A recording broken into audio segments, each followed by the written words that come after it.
غلامی میں نہ کام آتی ہیں نہ شمشیریں نہ تدبیریں، جو ہو ذوق یقین پیدا تو کٹ جاتی ہیں زنجیریں، کوئی اندازہ کر سکتا ہے اس کے زور بازو کا، نگاہ مرد مومن سے بدل جاتی ہیں تقدیریں۔ بات یقین کی ہے، بات ایسے کس کو کہتے ہیں، ایمان کی ہے۔ آج تو پرابلم یہ، آج ہمیں کوئی سوال کر دے ہم ٹینشن میں آ جاتے ہیں کہ واقعی اس بات کی دلیل کیا۔ اپنے ایمان کے بارے میں لوگ تذبذب کا شکار ہو جاتے ہیں، اللہ ایک ہے، اللہ واقعی موجود ہے، اللہ کہاں ہے، معاذ اللہ، ایسے ایسے سوال لوگ کر دیتے ہیں۔ اور چونکہ مطالعہ ہوتا نہیں ہے، علماء کی صحبت ہے نہیں، آپ سمجھیے بات کو، اس وقت جو ماحول ہے اپنے بچوں کے ایمان کی حفاظت کی فکر کرنے کا دور ہے۔ ہمیں پتہ ہونا چاہیے ہمارا ایمان کیا ہے، اللہ کے بارے میں، رسول کے بارے میں، فرشتوں کے بارے میں، قیامت کے بارے میں، جنت دوزخ، ہم کیا ایمان رکھتے ہیں اور اس کی ڈیٹیل کیا ہے۔ مسلمانوں کو اسلام کے بارے میں پتہ ہی کچھ نہیں ہے۔ اور اچھا، جنہوں نے ایمان پر حملہ کرنا ہے ان کو سب پتہ ہے، ان کو پتہ ہے ان کو کیسے بہکانا ہے، ان کو پتہ ہے ان کے دل میں شک کی پن کیسے چبونی ہے۔ تو خدارا یہ بات سمجھیے کہ اس وقت باقاعدہ ایسے لوگ، ایسے ادارے کام کر رہے ہیں کہ کسی طرح مسلمانوں کا ایمان چھین لیا جائے، ان کو اپنے رب سے ہی جناب یقین ختم کر دیا جائے، اسلام سے ہی ان کو ہلا دیا جائے، مگر فکر ہی کسی کو نہیں ہے۔ امام عشق و محبت اعلیٰ حضرت نے 100 سال پہلے یہ بات کہی تھی، بتاؤ وہ 100 سال پہلے کے معاملات تھے، اب اور کتنے خطرناک ہو گئے۔ آپ نے لکھا تھا، سونا جنگل رات اندھیری، چھائی بدلی کالی ہے، سونے والو جاگتے رہیو چوروں کی رکھوالی ہے۔ انہوں نے سمجھایا تھا کہ چور رکھوالے بن گئے ہیں، آپ کو اسلام کے لبادے میں اسلام کی بات کرنے آئیں گے اور ایمان لوٹ کے چلے جائیں گے، پتہ بھی نہیں چلے گا۔ کہتے ہیں آنکھ سے کاجل صاف چرا لیں یا وہ چور بلا کے ہیں۔ کیا محاورہ استعمال کیا ہے، آنکھ میں جب کاجل لگا ہوا ہو تو کون نکال سکتا ہے؟ آنکھ سے کاجل صاف چرا لیں یا وہ چور بلا کے ہیں، تیری گٹھڑی تاکی ہے اور تو نے نیند نکالی ہے۔ یہ دور غفلت کی نیند سونے کا نہیں ہے۔ ہمارے بچوں کو کتنا پتا ہے اسلام کے بارے میں، خود ہمیں کتنا معلوم ہے، لیکن یقین بزرگوں کا کیسا تھا کہ جناب ان کو آگ میں ڈال دیا جاتا تھا، وہ آگ باغ بن جاتی تھی۔ یقیناً آج کے دور میں یہ ٹیسٹ نہیں کریں گے ہم۔ اب یہ بھی نہ ہو کہ جناب کوئی کہے چلو جناب اسلام یقین جو ہے میرا، اسلام حق پر ہے کہ نہیں، آگ میں جاتا ہوں، آگ نہیں جلائے گی مجھے۔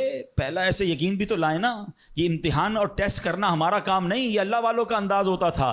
بڑی خوبصورت بات سمجھیے گا کہ ہمیں کس طرح اللہ پر بھروسہ رکھنا ہے۔ ایک شخص نے حضرت عیسیٰ سے کہا، آپ اللہ پر کامل بھروسہ کرتے ہیں؟ کہاں بالکل کرتا ہوں۔ کہا پھر پہاڑ سے کود جائیں، اللہ نے بچانا ہوگا تو تمہیں بچا لے گا، آپ کا رب بچاتا ہے کہ نہیں بچاتا دیکھتے ہیں۔ کیا خوبصورت جواب دیا حضرت عیسیٰ علیہ السلام نے۔ آپ فرماتے ہیں اللہ پر بھروسہ ضرور رکھتا ہوں مگر اللہ کا امتحان نہیں لیتا ہوں۔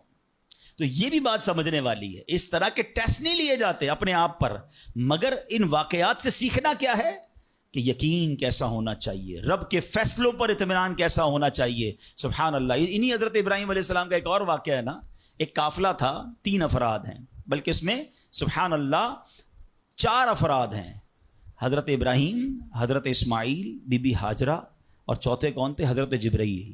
حضرت جبرائیل راستہ بتا رہے ہیں، یہ پورا قافلہ پیچھے پیچھے جا رہا ہے۔ کہاں جا رہا ہے؟ حضرت جبرائیل سے حضرت ابراہیم کو اتنا شوق تھا، پوچھتے ہیں اے جبرائیل ہماری منزل آ گئی؟ کہتے ہیں بھی اور آگے، ہماری منزل آ گئی؟ کہتے ہیں بھی اور آگے۔ لکو دک صحرا میں ایک ٹیلے پر جا کر، کون سی جگہ تھی جہاں آج مکہ آباد ہے؟ کچھ بھی نہیں تھا، کعبہ بھی نہیں تھا، اسی ٹیلے والی جگہ پر بعد میں کعبہ بنایا گیا۔ بالکل صحرا ہے، نہ پانی ہے نہ کھانا ہے۔ حضرت جبرائیل نے بتایا اے ابراہیم تمہارا مقام آ گیا ہے۔ حضرت ابراہیم کی اطاعت دیکھیں کہ وہ بیٹا جو 99 سال کی عمر میں دعاؤں کے بعد ملا ہے، حضرت اسماعیل آپ کو 99 سال دعا کرتے کرتے گزر گئے، پھر ملے تھے، مگر حکم کیا تھا کہ اپنے بیٹے کو، اپنی زوجہ کو وہاں چھوڑ آؤ۔ حضرت ابراہیم اپنی زوجہ کو، اپنے بیٹے کو جب چھوڑ کر جاتے، تھوڑے سے کھجورے ہیں، پانی ہے، تو بی بی ہاجرہ کیا کہتی ہیں؟ 3 بار کہا کہ ابراہیم کس کے سہارے چھوڑے جا رہے ہیں، کس کے سہارے چھوڑے جا رہے ہیں؟ حضرت ابراہیم نے جواب نہیں دیا، تو آخر میں کہتی ہیں اللہ امرک بہذا، اے اللہ کے نبی، کہ اللہ پاک نے آپ کو اس کا حکم دیا ہے؟ آپ نے کہا مجھے رب نے حکم دیا ہے۔ اب یقین دیکھیں اس خاتون کا، اس ماں کا یقین دیکھیں جس کا چھوٹا بچہ ساتھ ہے، دودھ پیتا بچہ ساتھ ہے، نہ کوئی انسان نہ پرندہ، مگر جب حضرت ابراہیم نے کہا نا کہ ہاں رب کا حکم ہے، تو کیا کہا؟ اے اللہ پاک کے نبی، اگر یہ اللہ پاک کا حکم ہے تو پھر آپ خیر سے جائیں، اللہ ہمیں ضائع نہیں کرے گا۔ رب کا حکم ہے نا، پھر کھانا بھی اسی نے دینا ہے، پانی بھی اس نے دینا ہے، ہماری حفاظت بھی اسی نے کرنی ہے۔ آئے ہائے، یقین کیسا تھا کہ وہ رب رحمان قدرتوں والا ہے۔ اللہ وہ ہے جو مردے سے زندہ نکال سکتا ہے، اللہ وہ ہے جو دن سے رات کو بناتا ہے، رات سے دن کو بناتا ہے، اللہ پاک وہ ہے جو بنجر زمین کو سرسبز و شاداب بنا دیتا ہے، یہ وہی رب ہے جو صحرا سے چشمے نکال دیتا ہے۔ اللہ پر یقین تھا کہ اگر پانی نہیں تو کیا ہوا، پانی بھی اسی کی نعمت ہے، وہی عطا فرمانے والا ہے۔ ارے یہاں کھانا نہیں تو کیا ہوا، رزق دینے والا تو موجود ہے، سبحان اللہ۔ اور ایسا ہی ہوا، کہا اب خیر سے جائیے، اللہ ہمیں ضائع نہیں کرے گا۔ کیا خوبصورت شعر ہے نا، یقین مثل خلیل آتش نشینی، یقین مثل خلیل آتش نشینی، یقین اللہ مستی خود گزینی، سن اے تہذیب حاضر کے گرفتار، غلامی سے بدتر ہے بے یقینی۔ کیا ترجمہ ہوا اس کا معنی کیا ہوا؟ یقین کیا ہے؟ حضرت ابراہیم کی طرح بے خطر بغیر ڈرے آگ میں کود جانے کا نام یقین ہے۔ یقین کیا ہے؟ محبت الہی میں غرق ہو جانا اور اپنے آپ کی اصلاح میں لگ جانا یقین ہے۔ اے دور حاضر کی تہذیب کے دیوانوں، بے یقینی جو ہے وہ غلامی سے بھی بری چیز ہے۔ آج بے یقینی کی فضا کیسی ہے، یقین ہی نہیں ہے کسی کو، تذبذب، ٹینشن، اللہ پر، دین پر، اپنے دنیا کے معاملات پر یقین ہی نہیں ہے کسی کو، ہر وقت فکروں میں گھرا ہوا ہے۔ اے میرے پیارے اسلامی بھائیوں، آج غربت عام ہے، مشکلات ہیں، ہر دوسرا آدمی مشکلات پہ پھنسا ہوا ہے، لڑائی جھگڑے ہیں، نا اتفاقی ہے، دنیا میں کئی جگہ تو مسلمان بیچارے ظلم و ستم کا شکار ہیں۔ اللہ پاک ان کی غیب سے مدد فرمائے۔ الحمدللہ مسلمانوں نے تاریخ میں شاندار کارنامے سر انجام دیے ہیں، اللہ کریم نے مسلمانوں کو بڑی شان و شوکت سے نوازا ہے، مگر اب حالات کسی اور طرح کے چل رہے ہیں۔ کبھی غور کیا اس کی وجہ کیا ہے؟ اس پر تجزیہ کیا جائے تو ایک بڑی وجہ سامنے یہ آتی ہے کہ مسلمانوں میں بے یقینی بڑھا دی گئی ہے۔ پیارے آقا مکی مدنی مصطفیٰ صلی اللہ تعالی علیہ وسلم کا ذرا فرمان سنیے۔ مشہور صحابی حضرت ابو ہریرہ رضی اللہ تعالیٰ عنہ اس حدیث کے راوی ہیں، رسول ذیشان مکی مدنی سلطان صلی اللہ تعالی علیہ وسلم نے فرمایا، ما اخاف علی امتی الا ضعف الیقین۔ آقا فرماتے مجھے اپنی امت پر خوف نہیں ہے مگر یقین کی کمزوری کا، یعنی اور کوئی خوف نہیں ہے۔ یہ امت ایسا نہیں ہوگا کہ شرک میں مبتلا ہو جائے گی، فرمایا میری امت اللہ پاک کا انکار نہیں کرے گی، ہاں میری امت کو جو بڑا مسئلہ درپیش ہوگا ان کا یقین کمزور ہو جائے گا، ان کا بھروسہ کمزور ہو جائے گا۔ ایک اور حدیث پاک سنیے، آقا فرماتے ہیں، نجا اول هذه الامه بالیقین والزہد، اس امت کے پہلے لوگ یقین اور دنیا سے بے رغبتی کے ذریعے نجات پا گئے، ویہلک آخر هذه الامه بالبخل والعمل، اور اس امت کے جو آخری لوگ ہوں گے کنجوسی اور لمبی امیدوں کے سبب ہلاک ہو گئے۔ پہلے والے یقین کی وجہ سے کامیاب ہو گئے۔ کیسا یقین تھا؟ 313 تھے نا، مگر بھروسہ رب پر کیسا تھا کہ فرشتوں کی فوج مدد کے لیے آ جاتی ہے۔ اور بعد والے فرمایا کنجوسی ہوگی، لمبی امیدیں ہوں گی۔ کنجوسی کیوں ہوتی ہے؟ مال خرچ کروں گا ختم ہو جائے گا، یقین نہیں ہے نا، یہ پیسے چلے جائیں گے، زکوٰۃ نہیں دیتے لوگ، اللہ کی راہ میں خرچ نہیں کر رہے، لمبی امیدیں بنائی، یقین نہیں ہے۔ کاش یہ بات سمجھ آ جائے کہ میرے اور آپ کے نصیب میں جو رزق لکھا ہے وہ لکھا ہوا ہے، وہ ہمیں مل کر رہے گا، مگر اسی کی ٹینشن میں زندگی گزر رہی ہے۔ بے یقینی کی کچھ مثالیں میں آپ کو سمجھاتا ہوں۔ ابھی تک شاید کچھ لوگ کہہ رہے ہوں گے یار یہ بات تو ٹھیک کر رہے ہیں، بے یقینی ہونی نہیں چاہیے، مگر ہمیں تو بے یقینی نہیں ہے۔ اب میں کچھ ایگزامپل کے ذریعے سمجھاتا ہوں۔ ہم مانتے تو ہیں اللہ پاک رزق دینے والا ہے، ٹھیک ہے، پھر بھی مال کے پیچھے مارے پھرتے ہیں۔ کوئی لندن پیرس کے خواب دیکھ رہا ہے، کشتیوں کے اندر بیٹھ کر، پچھلے دنوں واقعات ہوئے نا، پیسے دے کر وہ ڈنکی لگا کر جاتے ہیں، کوئی راستے میں مر جاتا ہے، کوئی کشتی میں بیچارے ڈوب گئے۔ کیوں؟ یقین نہیں ہے ادھر پیسے نہیں ملیں گے، ادھر پیسے ملیں گے، کسی طرح ادھر چلا جاؤں یا مر جاؤں گا بھوکا۔ ذرا غور کیجئے، اے میرے پیارے اسلام بھائی، کو سود کا کام کرتا ہے، کیوں کرتا ہے سود کا کام؟ یقین نہیں ہے نا کہ حلال کماؤں گا تو پیچھے رہ جاؤں گا۔ ملاوٹ، رشوت، ڈاکہ، چوری، اگر ان تمام غلط کاموں کے پیچھے آپ دیکھیں تو یقین نہیں ہوتا کہ یار ملاوٹ نہیں کروں گا تو مال نہیں بکے گا، پیسے والا کیسے بنوں گا، غریب ہی رہ جاؤں گا، یقین ختم ہو گیا ہے۔ جس کی وجہ سے ہر دوسرے آدمی کو جناب غلط کام کرنا ہے. آگے چلیے. ہم مانتے ہیں نماز دنیا بھی سنوار دیتی ہے, آخرت بھی سنوار دیتی ہے, سنتے بھی ہیں بولتے بھی ہیں, مگر نماز پر دنیا کو ترجیح دیتے ہیں. یار نماز پڑھوں گا تو کاروبار پہ دکان پہ کون بیٹھے گا, ہیں؟ نماز پتہ ہے آخرت اور دنیا سنوار دے گی, یقین نہیں ہے. اسی طرح ہم مانتے ہیں کہ مسلمان کی ترقی قرآن پر عمل کرنے میں ہے, مگر نہ قرآن خود پڑھتے ہیں نہ اپنے بچوں کو پڑھاتے ہیں. ہم مانتے ہیں کہ اللہ پاک دعائیں قبول فرماتا ہے, مگر بے یقینی ہے. اول تو دعا مانگتے نہیں ہیں, اور مانگتے ہیں تو یقین ہی نہیں ہوتا. اب یقین کریں, علماء نے لکھا ہے کہ جو بندہ بغیر یقین کے ساتھ دعا مانگتا ہے نا, اس کی دعا قبول ہی نہیں ہوتی ہے. یعنی مثال دیتا ہوں, آپ بیمار ہیں یا پریشان ہیں یا کوئی مشکل میں ہیں, دعا کرتے ہوئے یہ خیال آ رہا ہے یار مسئلہ حل ہونا تو نہیں ہے, چلو پھر بھی مانگ لیتے ہیں. علماء کہتے ہیں حل ہی نہیں ہونا ہے, تمہیں رب پر ہی بھروسہ نہیں ہے. اب مثال دیتا ہوں اس کو ایک بلا تمثیل. آپ کا کوئی ملازم ہے, اس کو پیسوں کی ضرورت ہے, اور وہ آپ کے پاس آ کے کہتا ہے صاحب 5,000 روپے کی ضرورت ہے, مجھے لگتا تو نہیں آپ دیں گے, چلیں پھر بھی آپ سے مانگ ہی لیتا ہوں. آپ بتائیں آپ اس کو پیسے دیں گے یا ڈانٹ دیں گے کہ جب تمہیں مجھ پر یقین ہی نہیں ہے تو آئے کیوں میرے پاس, مجھے لگتا تو نہیں آپ میری مدد کریں گے, چلیں پھر بھی آپ سے کہہ دیتا ہوں میری پہلے ہی آپ نے اس بندے کو ناراض کر دیا نا. ہم کہتے نہیں ہیں, مگر ہماری بے یقینی یہ کہہ رہی ہوتی ہے, اور اللہ سے دعا کر رہے ہوتے ہیں کہ اللہ مجھے امید تو نہیں تو دے گا, پھر بھی میں مانگ رہا ہوں. توبہ توبہ توبہ. یقین پتہ ہے کیسے کام کرواتا ہے؟ ایک بڑا پیارا واقعہ ہے. ایک گاؤں میں بارش نہیں ہو رہی تھی اور لوگ پیاسے مر رہے تھے, کئی سال ہو گئے بارش نہیں ہو رہی تھی. آخر کار گاؤں والوں نے پلان کیا کہ سارے گاؤں والے جمع ہوتے ہیں اور مل کر دعا کرتے ہیں, نماز استسقاء, اور اس کا ایک پورا طریقہ ہے دعا کا. ایک قطرہ بارش کا نہیں پڑ رہا تھا, مویشی بھی پیاسے, لوگ بھی پیاسے, کنویں بھی سوکھ گئے تھے.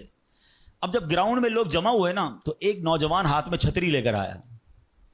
لوگ اس کا مذاق اڑانے لگے, ارے اللہ کے بندے سالوں ہو گئے بارش نہیں ہوئی ہیں, تم چھتری لے کر آئے ہو. تو کہتا مانگنے کس سے آیا ہوں, اس رب نے بارش تو دینی ہے, واپسی کیا بھیگتا ہوا جاؤں گا. اور علماء کہتے ہیں جب دعا شروع ہوتی ہے تو اتنی بارش ہوتی ہے کہ پورا گاؤں بھیگتا جاتا ہے, وہ نوجوان چھتری کے سائے میں جا رہا ہے. فرمائیے اس نوجوان کا یقین تھا جس کی وجہ سے یہ بارش ہوئی ہے.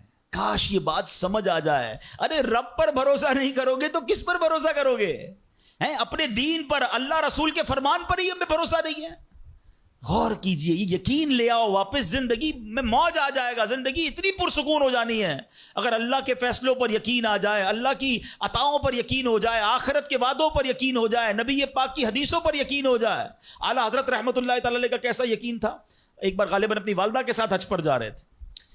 وہ اس زمانے میں پانی کے شپ جاتے تھے, اتنا زبردست رف سی ہو گیا, طوفان آ گیا, لوگ ڈر گئے, کلمے پڑھنے لگے, یہاں تک کہ لوگوں نے کفن نکال لیے کہ چلو کفن پہن لے, ڈوبنے والا ہے جہاز.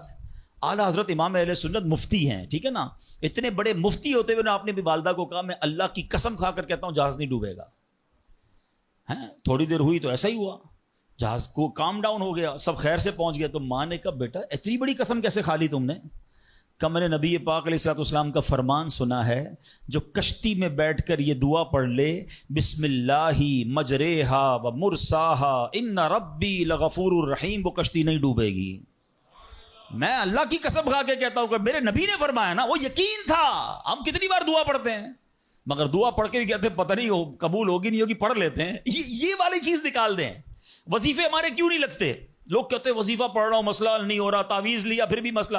تعویذ پہنتے وقت بھی خیال ہی ہوتا ہے چلو یار پہن لیتے ہیں, پتہ نہیں ہونا ہے نہیں ہو تو کچھ نہیں ہونا. وظیفہ پڑھ لیں اور کہہ رہے پتہ نہیں ہوتا. پہلے یقین لائیں. اچھا ڈاکٹر بھی یہی کہتے ہیں, یہ صرف اب یہ وظائف اور ان چیزوں میں نہیں, آپ اگر ڈاکٹر پر بھی یقین نہ رکھیں نا کہ یار اس کی دوائی پتہ نہیں کام کرتی ہے نہیں کرتی, کیونکہ بہت ساری چیزوں کے پیچھے یقین, ول پاور. بڑا خوبصورت جملہ میں نے کتاب میں پڑھا تھا کہ جو لوگ کہتے ہیں یہ ہو جائے گا ان سے ہو جاتا ہے, جو لوگ کہتے ہیں یہ نہیں ہوگا ان سے نہیں ہوتا ہے. کاش یہ بات سمجھ آ جائے آپ کو. ہو جائے گا, اب کر لو گے. بڑے بڑے کام لوگ کر جاتے ہیں, میں کر لوں گا انشاءاللہ, پتہ نہیں ہوگا نہیں ہوگا, ٹرائی کر لیتا ہوں, پہلے ہی سمجھ لو نہیں ہوگا. اندر حوصلہ تو لائیں نا, یقین تو لائیں. اگر رب پر ہی بھروسہ نہیں ہوگا تو ہم کدھر جائیں گے؟ اب ذرا سنیے گا, امیر اہل سنت ایک بڑا پیارا واقعہ اپنے رسالے میں لکھا کہ ایک ڈاکوؤں کا گروہ جو تھا ڈکیتی کے لیے ایک جگہ پہنچا. تو وہاں کھجور کے 3 درخت تھے. ایک درخت خشک تھا یعنی اس میں پھل نہیں لگے ہوئے تھے, دوسرا درخت پھلدار تھا. تو ڈاکوؤں کا سردار نے دیکھا کہ ایک چڑیا جو ہے وہ پھلدار درخت سے اڑتی ہے, خشک درخت پر جاتی ہے, واپس پھلدار درخت پہ آتی ہے, پھر خشک درخت پر جاتی ہے. تو اس نے کہا چکر لگائی جا رہی ہے, کوئی ماجرا ہے. تو اس نے غور سے دیکھا تو کیا دیکھا کہ وہ چڑیا جو ہے وہ پھلدار درخت سے جو ہے وہ کھجور لیتی ہے, اور جب خشک درخت پر جاتی ہے تو وہاں ایک اندھا سانپ منہ کھولے بیٹھا ہے. وہ چڑیا جا کر اس کے منہ میں کھجور ڈال کے آتی ہے, پھر دوبارہ جاتی ہے کھجور لا کر پھر اس سانپ کے منہ میں ڈالتی ہے. وہ جب ڈاکوؤں نے دیکھا تو وہ تو حیران ہو گیا, رونے لگ گیا کہ اے اللہ پاک, یہ وہ جانور ہے سانپ جس کو مارنے کا حکم تیرے پیارے حبیب علیہ الصلوۃ والسلام نے دیا ہے, کیونکہ یہ مسلمانوں کو تکلیف پہنچاتا ہے, مگر تو نے جب اس کی آنکھیں لی تو اس کے رزق کا انتظام کر دیا اور ایک چڑیا کی ڈیوٹی لگا دی کہ وہ جا کر اس کو کھانا پہنچائے. تو میں تو اشرف المخلوقات ہوں, میں تیرے بندوں کو لوٹ رہا ہوں, اے اللہ تو میری توبہ قبول فرما, میں آئندہ ایسا نہیں کروں گا. یہ رونے لگا. اب یہ سوچ رہا ہے سبحان اللہ. تو اللہ اکبر, غیب سے آواز آئی کہ اے فلاں میری توبہ کا دروازہ کھلا ہوا ہے. ڈاکو کہتا ہے یا اللہ میں نے توبہ کی. پھر غیب سے آواز آئی ہم نے تیری توبہ قبول کر لی. اچھا جب اس نے توبہ کی تو اس کے سارے ساتھی سن رہے تھے کہ سردار آپ نے توبہ کی, ہم نے بھی توبہ کی. کہا سوچو تو صحیح, ہم ڈکیتی کر رہے ہیں, ہم چوری کر رہے ہیں, رب جب اس اندھے سانپ کو روزی دے گا تو ہمیں کیوں نہیں دے گا؟ ہم اللہ کی قدرت پر یقین کیوں نہ رکھیں؟ سب نے توبہ کر لی. اب جب توبہ کر لی تو انہوں نے کہا کہ اب ایسا کرتے ہیں کہ حج کو چلتے ہیں. سارا قافلہ بنا کر ڈاکوؤں کا قافلہ توبہ کر کے چلا حج کرنے کو. جب مکہ پاک کے قریب پہنچے نا تو وہاں ایک نابینا بڑھیا تھی, وہ ہر قافلے والے سے اس ڈاکوؤں کے سردار کا نام لے کے پوچھتی تھی وہ بندہ آیا تو ڈاکوؤں کو جب قافلہ ہے تو کہا میں ہی تو وہ ہوں. تو کہا یہ میرے کپڑے تمہارے لیے ہیں. بولا آپ مجھے کپڑے کیوں دے رہی ہیں؟ کہا میرا ایک بیٹا تھا اور وہ بیٹا جو ہے اس کے کچھ دن پہلے, بڑا نیک بیٹا تھا میرا, کچھ دن پہلے اس بیٹے کا انتقال ہوا ہے, یہ اسی کے کپڑے ہیں. 3 دن سے مسلسل نبی پاک علیہ الصلوۃ والسلام میرے خواب میں تشریف لا رہے ہیں اور فرما رہے ہیں کہ اس نام کا بندہ آئے گا, اس کو یہ کپڑے دے دینا. ہائے ہائے, ذرا سوچو تو صحیح, جب رب توبہ قبول کرتا ہے تو مرتبے کیسے بڑھا دیتا ہے. کاش یہ بات سمجھ آ جائے. اللہ سے بندہ جب دوستی کر لیتا ہے نا, اللہ پچھلے گناہ معاف فرما دیتا ہے, بلکہ اللہ راضی ہو جائے تو گناہوں کو نیکیوں میں بدل دیتا ہے. مگر کیسے اس ڈاکو کو توبہ نصیب ہوئی؟ یقین. کاش حرام کمانے والا, سود کا کام کرنے والا, کاش رشوت لینے والا, ڈاکہ ڈالنے والا, چوری کرنے والا یہ سوچے کہ میں کیوں کر رہا ہوں, ملاوٹ کرنے والا سوچے. اللہ پر بھروسہ تو رکھو یار, رب نے میرا نصیب لکھا ہوا, جو میرے نصیب میں مجھے مل کر رہے گا. کاش یہ بات سمجھ آ جائے. صدیق اکبر رضی اللہ تعالیٰ عنہ مسلمانوں کے پہلے خلیفہ, جب آپ نے یہ آیت پڑھی نا قرآن پاک میں اللہ ارشاد فرماتا ہے وما من دابۃ فی الارض الا علی اللہ رزقها. اللہ فرماتا ہے اور زمین پر چلنے والا کوئی جاندار ایسا نہیں جس کا رزق اللہ کے ذمہ کرم پر نہ ہو. آپ فرماتے کہ جب سے میں نے یہ آیت پڑھ لی خدا کی قسم میں نے روزی کی فکر کرنا چھوڑ دی ہے, کہ جب اللہ نے ہر کسی کا رزق اپنے ذمے پہ لے لیا تو مجھے کس بات کی ٹینشن ہے. کاش ہمیں یہ بات سمجھ آ جائے کہ ہمیں اب ذرا غور کریں. ابھی یہ اجتماع ختم ہوگا, اگر میں آپ سب کو کہوں کہ بتائیں آپ کے لیے کیا دعا کروانی ہے, تو تقریباً 70-80% لوگوں نے پتہ ہے کیا کہنا ہے, حضور روزی میں برکت کی دعا کر دیں, کاروبار میں برکت کی دعا کر دیں, نوکری نہیں لگ رہی اس کی دعا کر دیں. میں نہیں کہتا یہ دعا نہیں کرنی چاہیے, اللہ سے نہیں مانگیں گے تو کس سے مانگیں گے, لیکن کوئی تو کہے کہ میری ایمان پر موت کے لیے دعا کر دیں, میری قبر جنت کا باغ بن جائے اس کے لیے دعا کر دیں, میں آخرت میں جاؤں تو اللہ مجھ سے راضی ہو جائے اس کے لیے دعا کر دیں. فرق دیکھیں, میری اور آپ کی ٹینشن کیا ہے؟ دنیا, روزی, مال. حالانکہ اس کا وعدہ ہے, دانے دانے پر لکھا ہے کھانے والے کا نام, مجھے مل کر رہے گا. مگر اللہ نے مغفرت کا وعدہ نہیں کیا ہے. اس کی دعا کہاں ہے؟ اس کی ٹینشن کیوں نہیں ہے؟ ایسے کئی لوگ مجھے بھی ملے, آپ کو بھی ملے ہوں گے, یار رات کو نیند نہیں آ رہی, کیوں؟ بس یار کاروبار کی ٹینشن بہت ہے. کبھی زندگی میں ایک رات میری اور آپ کی ایسی گزری کہ اس ٹینشن میں نیند نہ آئی ہو کہ قبر میں جاؤں گا تو قبر جنت کا باغ بنے گی یا دوزخ کا گھڑا بنے گی, کلمے والی موت ملے گی کہ نہیں, جنت میں جاؤں گا یا دوزخ میں جاؤں گا؟ میزان عمل پر جب اعمال تولے جائیں گے گناہ کا پلڑا بھاری ہوگا یا نیکیوں کا پلڑا بھاری ہوگا؟ یار آج جون جولائی کی گرمی ہیٹ اسٹروک کی باتیں ہو رہی ہیں، 50 ڈگری میں حال برا ہو گیا، سورج 1 میل پر جب ہوگا اور لوگوں کی پیاس زبان سے باہر زبانیں آئیں گی، مجھے جام کوثر نہ ملا تو میرا کیا بنے گا؟ کبھی اس کی ٹینشن، اس کا وعدہ نہیں ہے، یہ اللہ سے دعا کرنی ہے، اس کے لیے کوشش کرنی ہے۔ ساری زندگی ایک ہی ٹینشن، چھوٹا گھر ہے تو بڑا کرنا ہے، کاروبار کو وسیع کرنا ہے، اور آمدنی، اور میں نہیں کہتا دعا نہ کریں، کوشش نہ کریں، خدا نہ خواستہ اس کا کوئی یہ مطلب نہ لے کہ چلو بھائی اب تو اللہ نے اپنے ذمہ کرم پر لے لیا تو اب کوئی کام کاج نہیں کرنا۔ نہیں، دنیا عالم اسباب ہے، اسباب کا کشکول لے کر بارگاہ الہی میں جانا ہے اور توکل والے انداز میں دعا کرنی ہے، تو اپنی رحمت کے سمندر سے ہمارے اسباب کے کشکول میں وہ ہماری روزی عطا فرمائے گا۔ اسباب اختیار ضرور کرنے، مگر اسی فکر میں زندگی تو برباد نہ کر دینا کہ سارا صبح سے لے کر شام تک ایک ہی ٹینشن۔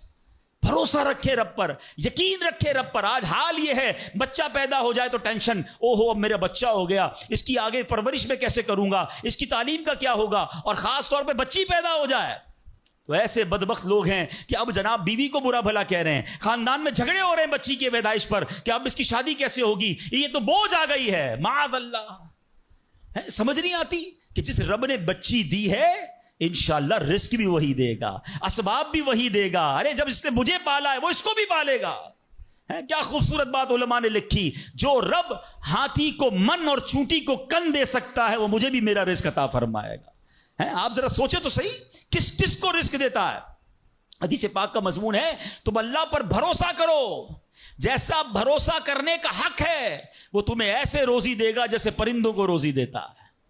پرندوں کو سمجھتے کتنی کیسے روزی ملتی ہے؟ کبھی گھونسلے دیکھیں پرندوں کے؟ اچھا پہلے تو یہ نہیں پتا، کراچی والوں کو تو پرندے دیکھنے کو نہیں ملتے، ہم نے درخت کاٹ کے پورا شہری کنکریٹ کا جنگل بنا دیا۔ ورنہ یہ پوچھے بزرگوں سے، ہم بھی چھوٹے تھے تتلیاں بھی دکھتی تھیں، صبح مدرسے اسکول جاتے تھے تو کوئل کی آواز بھی آتی تھی، اب تو کراچی والوں کے ہارن کی آواز آتی ہے ہم کو۔ اب تو یہ پرندے بھی چلے گئے، کہاں چلے گئے؟ ہم نے درخت کاٹے، ہمیں اندازہ ہی نہیں کہ درخت ہے کیا۔ آج گاڑی پارک کرنے کے لیے ہر بندہ درخت کا سایہ ڈھونڈ رہا ہے مگر درخت لگاتا نہیں ہے۔ کاش یہ بات سمجھ آ جائے کہ جتنے درخت لگتے جائیں گے شہر یا ملک خوشگوار بھی ہوگا، موسم بھی کول ڈاؤن ہو جائے گا۔ یہ جو آج ہم کہتے ہیں نا اتنی گرمی بڑھتی جا رہی ہے، اس کی ایک بڑی وجہ یہ ہے، یہ میرا موضوع نہیں ہے، لیکن جو موسم کا تغیرات، کلائمیٹ ڈس آرڈر ہے، کاش یہ بات سمجھ آئے کہ پلانٹیشن نہیں ہم کر رہے، ہم پودے نہیں لگاتے بلکہ پودے کاٹ دیتے ہیں۔ کتنے درخت کاٹے، کتنے جنگل ختم کر دیے ہم نے۔ الحمدللہ دعوت اسلامی کا شعبہ FGRF، ہم اب پلانٹیشن ہم کرتے چلے جا رہے ہیں، 30 لاکھ پودے لگائے، مگر یہ تھوڑے ہیں۔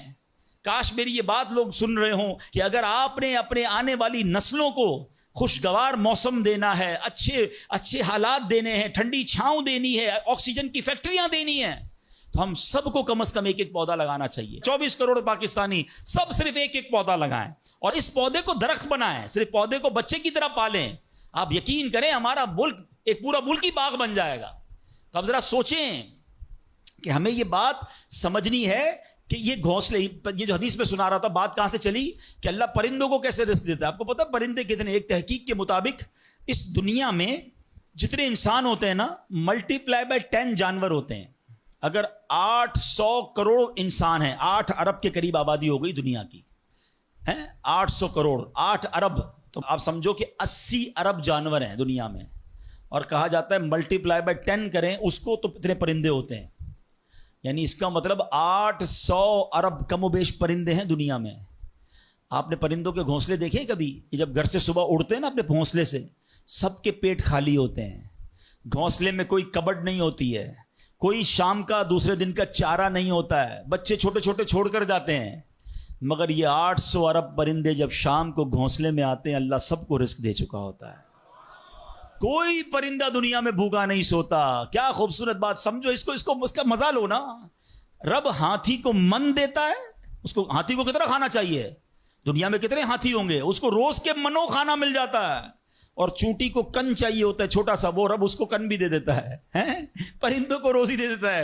اور جو اشرف المخلوقات ہیں وہ ٹینشن کھا رہے ہیں، وہ کبھی بلڈ پریشر کی گولی، تو کبھی شوگر کی گولی، کبھی ڈاکٹر کے پاس، ٹینشن بہت ہے ڈاکٹر صاحب 2 سال بعد کیا ہوگا، مارکیٹ ڈاؤن۔ ارے بھائی تم سب چیزوں کا وعدہ ہے اور تم اس ٹینشن میں رہ گئے۔ ارے یہ کوشش کرنی تھی تو آخرت کی کرنی تھی، اللہ کو راضی کرنے کی کرنی تھی. لیکن ان تمام باتوں کے باوجود جیسے میں نے کہا نا کہ چھوڑنا نہیں ہے کام کاج. کچھ بے وقوف لوگ یہ سمجھ رہے ہوتے ہیں ایسا نہیں ہوگا. بڑی خوبصورت ایک بات اور کر دوں کہ اللہ پر بھروسہ کیسا کرنا ہے. ایک صوفی بزرگ شیخ سعدی لکھتے ہیں کہ ایک شخص تھا گھر سے محنت مزدوری کے لیے کام کاج کے لیے نکلا. اس نے دیکھا کہ ایک لومڑی ہے، اندھی ہے، اپاہج ہے، نہ دیکھ سکتی ہے نہ چل سکتی ہے. وہ حیران ہو گیا، ہاتھ پیر بھی نہیں، آنکھیں بھی نہیں، یہ لومڑی کھاتی کہاں سے ہے؟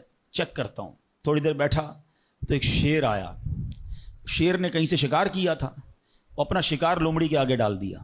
اندھی لومڑی، اس نے جو کھانا تھا کھایا، باقی شیر لے کے چلا گیا. اس نے کہا کمال ہے جناب، اپاہج لومڑی کو رب رزق دیتا ہے تو مجھے کیا ضرورت ہے نوکری کرنے کی، مجھے کیا ضرورت ہے کام کاج کرنے کی. جا کے بیٹھ گیا مسجد میں. 3 دن ذکر کرتا رہا، عبادت کرتا رہا، ایک دانہ کھانے کو نہیں ملا. اللہ اللہ اللہ اللہ کر رہا ہے. اس کے بعد جب بھوک سے بحال ہو گیا تو اللہ سے فریاد کی، یا اللہ مجھے کوئی رزق نہیں ملا. کیا شاندار ارشاد ہوتا ہے. ابھی کیسا زبردست جملہ ہے. ارشاد ہوا تو نے لومڑی دیکھی ہے، شیر نہیں دیکھا. لومڑی کیوں بننا ہے؟ شیر بننا، اپنا رزق بھی کما اور دوسرے کو کھلانے والا بن جا. کچھ لوگ سمجھتے ہیں مجھے کوئی اور کھلا ہے، میرا بھائی کما رہا ہے میں گھر میں بیٹھا مزے کرتا رہا ہوں. نہیں، فرمایا ایک بلکہ واقعہ آتا ہے، ایک بزرگ کے بارے میں آتا ہے. ایک شخص گیا، کہا میں نمازیں پڑھ رہا ہوں، عبادت کرتا ہوں، میرا بھائی مجھے سپورٹ کرتا ہے، وہ روزی کماتا ہے. فرمایا تیرا بھائی تجھ سے زیادہ افضل ہے. اللہ کو یہ پسند ہے کہ بندہ اپنے ہاتھ سے کمائے، کسی پہ ڈیپینڈیبل نہ رہے، کسی پر بوجھ نہ رہے. یہ شریعت کو محمود ہے. کوشش کرنی ہے، پھر اس کے بعد اللہ پر چھوڑ دینا ہے. کوشش سے انکار نہیں ہے، مگر صرف کوشش کرتے کرتے نمازیں بھی جا رہی ہیں، بھروسہ بھی رب پہ جا رہا ہے، یقین بھی ختم ہو رہا ہے، صبح سے شام مال کما رہا ہے، یہ پسندیدہ نہیں ہے. تو ان دونوں چیزوں میں فرق کرنا ہے اور اللہ پر یقین رکھنا ہے. پھر دیکھیں انشاءاللہ کیسے دنیا اور آخرت کی برکتیں ملتی ہیں. تو بہرحال میرے پیارے اسلامی بھائیوں، کاش یقین مل جائے تو پھر دیکھیں یقین کیسے کام بناتا ہے. امام حسن بصری نے ایک حدیث پاک بیان کی. آپ فرماتے ہیں، حدیث سنیے گا. پیارے آقا علیہ الصلوۃ والسلام فرماتے ہیں لوگوں کو اس دنیا میں سب سے بہترین چیز یقین اور عافیت عطا کی گئی ہے. لہٰذا اللہ پاک سے ان دونوں چیزوں کا سوال کیا کرو. اللہ سے یقین مانگے اور اللہ سے عافیت مانگے. امام حسن بصری جب حدیث پاک بیان کی نا تو فرمایا رسول اکرم علیہ الصلوۃ والسلام نے سچ فرمایا. یقین ہی کی برکت سے جنت ملتی ہے، یقین ہی کی برکت سے آدمی جہنم سے دور بھاگتا ہے، یقین ہی کی برکت سے فرائض پورے ادا کرتا ہے، یقین ہی کی برکت سے آدمی ایمان پر ثابت قدم رہتا ہے، اور عافیت میں بڑی بھلائی رکھ دی گئی ہے. اے کاش ہمیں یقین ملے، ہمیں عافیت ملے. حدیث پاک میں آتا ہے، حدیث قدسی ہے، اللہ پر کیسا بھروسہ رکھنا ہے؟ انا عند ظن عبدی بی، میں اپنے بندے کے گمان کے نزدیک ہوتا ہوں جو مجھ سے رکھے. مفتی احمد یار خان نعیمی اس حدیث پاک کے تحت فرماتے ہیں یہاں عبد سے مراد بندہ مومن ہے، یعنی بندہ میرے بارے میں جیسا یقین رکھے گا میں ویسا ہی اس کے ساتھ معاملہ کروں گا. بس یہ سمجھ لو آج بات، میرا اللہ بہتر فرمائے گا، رب میرے لیے بہترین فیصلہ کرے گا، وہ مجھے پالنے والا ہے، میری ماں سے زیادہ چاہنے والا. یقین تو کرو نا اس پر. لوگوں کو اللہ پر ہی یقین نہیں رہا ہے، میرا تو کام ہی خراب ہو جاتا ہے، اللہ معاذ اللہ. اب اس پہ کفریہ کلمات بھی کہہ دیتے ہیں، میرا تو جناب مسئلہ ہی حل نہیں ہوتا، میری دعا تو رب سنتا ہی نہیں ہے، میری مشکل آسان وہ کرتا ہی نہیں ہے. تم کھڑے نہیں ہو سکو گے. تم اللہ سے بدگمان نہ رہنا. اللہ کرے کہ انسان یہ سمجھ جائے کہ مجھے رب پر اچھا گمان رکھنا ہے. شاعر کہتے ہیں نا، جو سوچتا ہوں وہی بات ہونے لگتی ہے. پوچھو پازیٹیو لوگوں سے، ان کے ساتھ پازیٹیو جب سوچتے ہیں پازیٹیو ہونے لگتا ہے. جو سوچتا ہوں وہی بات ہونے لگتی ہے، جڑا ہوا ہے زمانہ میرے گمان کے ساتھ. اچھا سوچو گے تمہیں اچھا ملے گا. اب غور فرمائیے، جب یہ ذہنی بندہ بنا لے یار سچ سے کاروبار نہیں چلتا، تو پھر آپ کو برکت کاروبار میں کیسے ملے گی؟ پہلے ہی آپ نے یقین کر لیا ہے. جب یہ ذہن بنا لے کہ نماز کے لیے وقت نکالا تو کام میں نقصان ہو جائے گا، تو پھر کام میں ترقی بھی نہیں ملے گی. اب ذہن بنا لیا کہ ترقی کے لیے صرف دنیا کی ڈگریاں کمانی ہیں، تو پھر قرآن کریم کی برکات کہاں سے نصیب ہوں گی؟ جب یہ ذہن بنا لیا کہ آج نیکی کا دور ہی نہیں ہے، کچھ لوگوں کا ذہن بن گیا ہے بھائی جناب کوئی نیکی کا دور نہیں ہے، تو پھر نیکی کی برکت بھی نہیں ملے گی.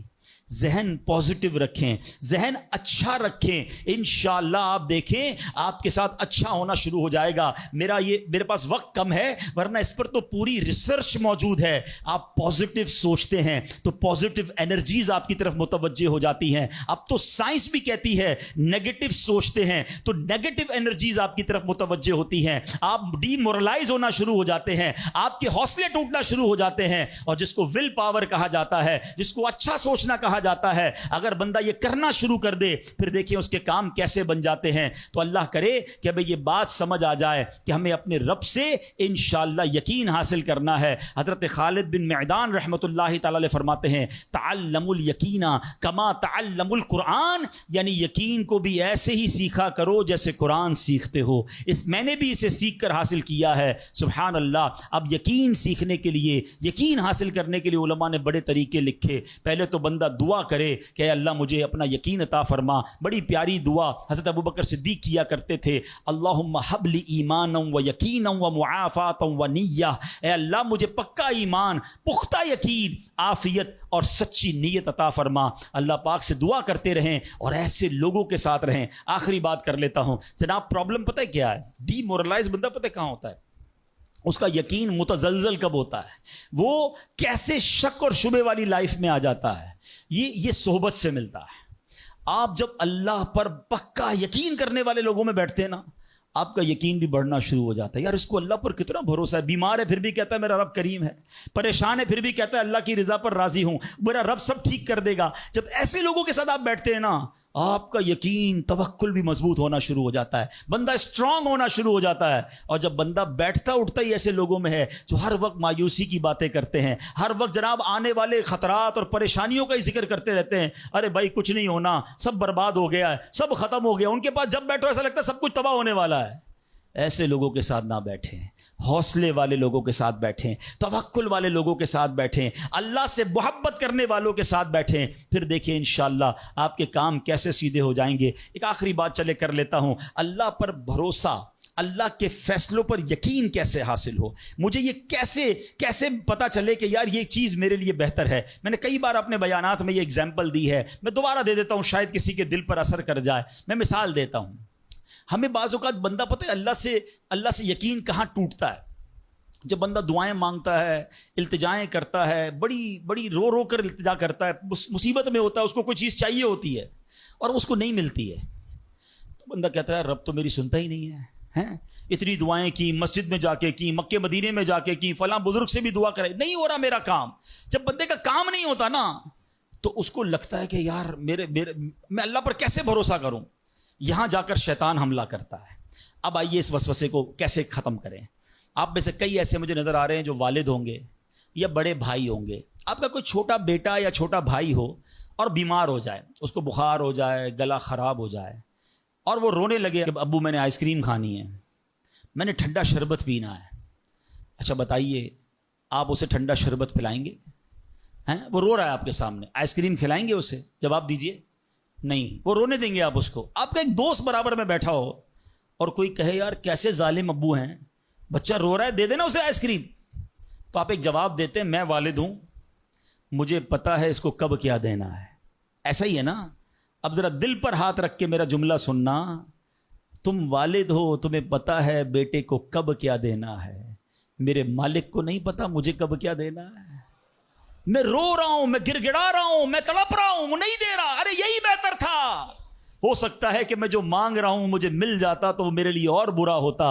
علماء کہتے ہیں کسی کا امیر ہونا اس کے لیے اچھا ہے کیونکہ وہ غریب ہوگا تو وہ ایمان سے متزلزل ہو جائے گا. کسی کا غریب ہونا اس کے لیے اچھا ہے کیونکہ اگر اسے مال دے دیا جائے گا تو اس کا ایمان چلا جائے گا, وہ غلط کاموں میں پڑ جائے گا. کسی کو اولاد دینا اس کے لیے اچھا ہے اور کسی کو بے اولاد رکھنا اس کے لیے اچھا ہے. ہو سکتا ہے بیٹا ایسا ہونے والا ہو جو بڑا ہو کے باپ کو ہی مار کے گھر سے نکال دے. کیا ہم نے نہیں دیکھے ایسے واقعات, ایسی اولاد نہیں دیکھی جو ماں باپ کو قتل کر دیتی ہے. لوگ کہتے ہیں اس سے بہتر تو بچہ ہی نہ ہوتا.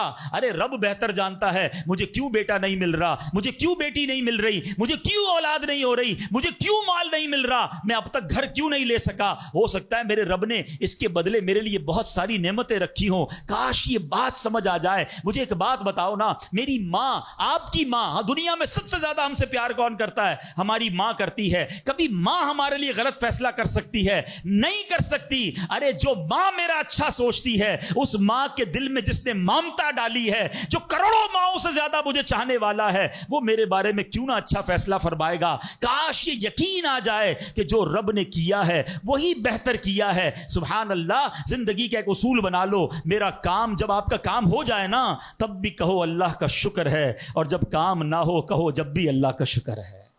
میرے لیے یہی بہتر ہوگا. آپ مزے میں آ جاؤ گے. اللہ سے دوستی کر لو. اے میرے رب, جو تو نے فیصلہ کیا میں اس پر راضی ہوں. آپ کسی ٹینشن میں نہیں رہو گے. ہمارا پرابلم پتہ ہے کیا ہے؟ ڈیفنس کے لوگوں جانتے ہیں, کبھی گزرتے ہوں گے نا ڈیفنس کی گلیوں سے, یار یہ پلاٹ بہت اچھا مل رہا تھا, 4 سال پہلے یہ ریٹ تھا, میں لے لیتا, آج تو کتنی پرائس ہو گئی. یار وہ گاڑی 1 مہینہ پہلے لینے والا تھا, نہیں لی, گورنمنٹ نے پرائس بڑھا دی. یار یہ فیکٹری میں پہلے خرید لیتا. اسی ٹینشن میں رہتے ہیں, یہ کر لیتا, وہ کر لیتا. ارے نہیں کیا, نہیں ہوا, وہی میرے لیے بہتر تھا. جو رب نے دیا وہی میرے لیے بہتر ہے. خدا کی قسم, جس دن اللہ پر بھروسہ سیکھ لیا, رب سے دوستی کر لی, رب کے فیصلوں پر اطمینان تمہیں حاصل ہو گیا, زندگی کے بہت سارے غم ختم ہو جائیں گے. جو بھی ہوگا وہ رب کی طرف سے ہے. ارے جب حضرت ابراہیم آگ میں ڈالے جا رہے ہیں, جبریل امین آ کے پوچھتے, بتاؤ اے ابراہیم تمہاری کوئی مدد کر سکتا ہوں, کوئی حاجت ہے؟ فرماتے مجھے کوئی حاجت نہیں. کہا اللہ سے تو کہہ دو کہ رب دیکھ رہا ہے, اس کا دیکھنا میرے مانگنے سے بہتر ہے. ہائے ہائے اللہ, حضرت ابراہیم کے اس یقین کا کوئی ذرہ عطا فرما دے, اس توکل کا کوئی حصہ عطا فرما دے. باتیں تو ہم بڑی بڑی کرتے ہیں, مگر جب سر پہ پڑتی ہے, جب کوئی مشکل آتی ہے, پھر ہمارا یقین ہل جاتا ہے. اللہ مجھے بھی اور آپ کو بھی اپنی سچی محبت عطا فرمائے, سچا یقین عطا فرمائے, سچا بھروسہ عطا فرمائے. اور یقین کریں جس دن رب پر بھروسہ مل گیا, آپ کی مشکل, آپ کی غم کی آگ باغ بننا شروع ہو جائے گی, آپ کی مشکلیں آسان ہونا شروع ہو جائیں گی. اللہ کریم ہم سب کو اپنا بھروسہ نصیب فرمائے. الحمدللہ ایسی پیاری باتیں دعوت اسلامی کے اس پیارے ماحول میں سکھائی جاتی ہیں. میری گزارش ہے اس مدنی ماحول سے وابستہ رہیں. صلو علی الحبیب صلی اللہ تعالی علی محمد.